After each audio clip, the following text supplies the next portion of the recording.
Assalamualaikum warahmatullahi wabarakatuh.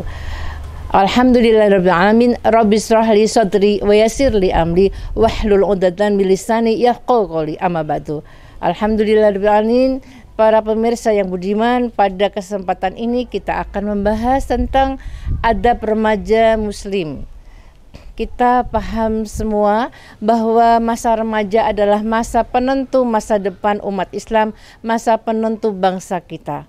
Untuk itu, mari kita bersama-sama remaja yang ada di lingkungan keluarga kita, yang ada di lingkungan masyarakat kita, yang ada di bangsa kita, di negara kita, kita rawat, kita sayangi, kita kembangkan, kita perkuat, kita revitalisasi sehingga mereka menjadi manusia yang menjadi kader bangsa.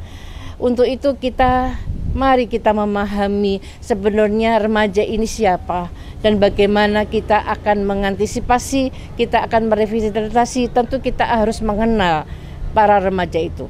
Remaja pada dasarnya adalah manusia pada era masa perubahan dari anak menjadi dewasa. Pada masa pubertas ini dia sedang mencari jati diri. Dia merasa bahwa dia merupakan keingin tahunya sangat besar. Dia merasa ingin merubah sesuatu yang ada di depannya. Dia selalu kritis, dia selalu minta perhatian, dia selalu merasa bahwa yang di depannya itu adalah tidak sesuai dengan dirinya. Keingintahuannya, penasarannya pada masa depannya, pada dirinya, dan rasa tidak puasnya pada dirinya dan lingkungannya menyebabkan dia kadang bergolak.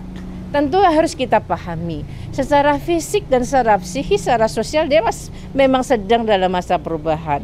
Untuk itu kita rawat dengan sayang, kita antisipasi dengan ilmu, maka masa remaja itu pada lingkungan kita, lingkungan masyarakat yang lebih luas akan bisa menjadi tumbuh seorang remaja yang sangat berkepribadian. Apalagi kalau kita suntik atau kita rawat, kita didik dengan ajaran Islam.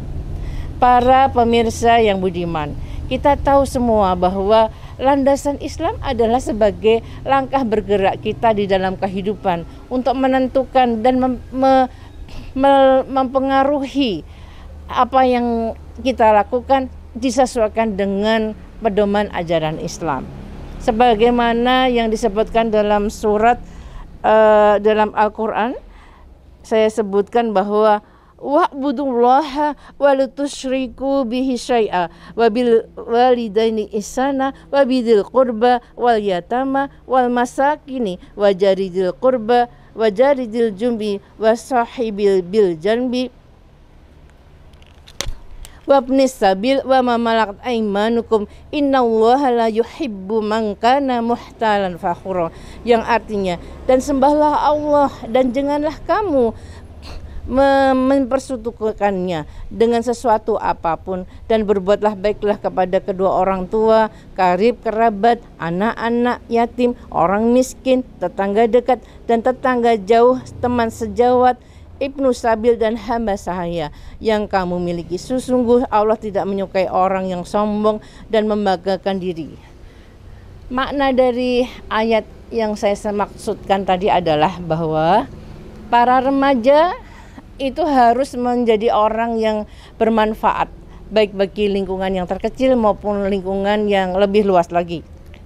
Sebagaimana saya sebutkan tadi bahwa dia harus baik terhadap keluarganya, harus terhadap teman sejawatnya, dia harus berkarakter sopan, dia harus bisa, ciri remaja itu harus sopan, dia harus membantu sesama, dia harus saling menolong, dia harus bisa bermanfaat bagi orang.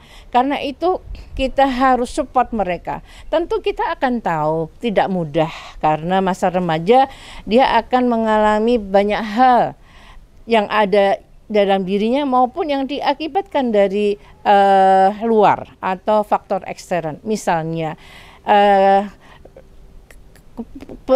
pengetahuan dia tentang sesuatu yang belum cukup, kemudian tentang kematangan pribadi yang belum mantap, ataupun keinginan tahuan yang besar, dan juga peluang pekerjaan atau keinginan sekolahnya tetapi tidak sesuai dengan yang mungkin ada di dalam keadaan saat ini. Pada penerimaan sekolah mungkin dia tidak bisa keterima misalnya. Karena itu mungkin dia akan banyak problem-problem. Banyak problem remaja ini akan menimbulkan masalah. Dia akan tidak menyetujui dengan lingkungannya. Dia memberontak, kemudian dia tidak mempercayai sesuatu, tidak ada trust kepada nilai-nilai yang ada di lingkungannya. Untuk itu kita harus antisipasi dengan ilmu pengetahuan dan tetap dengan ajaran Islam. Kita harus jaga, terutama ada dua hal di dalam hal dia bersosialisasi maupun di dalam bergaulan. Dalam pergaulan jelas kita harus memakai syariat Islam. Jadi tidak ada pergaulan remaja yang didasari di luar syariat Islam. Misalnya dia memakai nilai-nilai nilai-nilai yang bertentangan dengan ajaran Islam, itu tidak diperkenankan di dalam pergaulan. Karena itu harus syar'i, di dalam dia berkenalan, di dalam dia menjalin hubungan baik kepada laki-laki, ada perempuan, selalu ada tuntunannya. Demikian yang bisa saya sampaikan pada kesempatan ini. Intinya pada remajalah kita berharap bahwa remaja ini akan menjadi tempat kita bergantung pada masa depan bangsa ini. Visi-visi visioner harus kita ajarkan kepada mereka untuk bermimpi menjadi orang yang besar, tetapi dengan kepribadian yang Islami. Mudah-mudahan Indonesia akan ceria, Indonesia akan semakin indah, Indonesia akan semakin dikenal masyarakat dunia sebagai bangsa yang bertabat karena remaja Islam yang mencerahkan. Kurang lebih minta maaf. Billahi taufiq wal hidayah wal afu minkum. Assalamualaikum warahmatullahi wabarakatuh.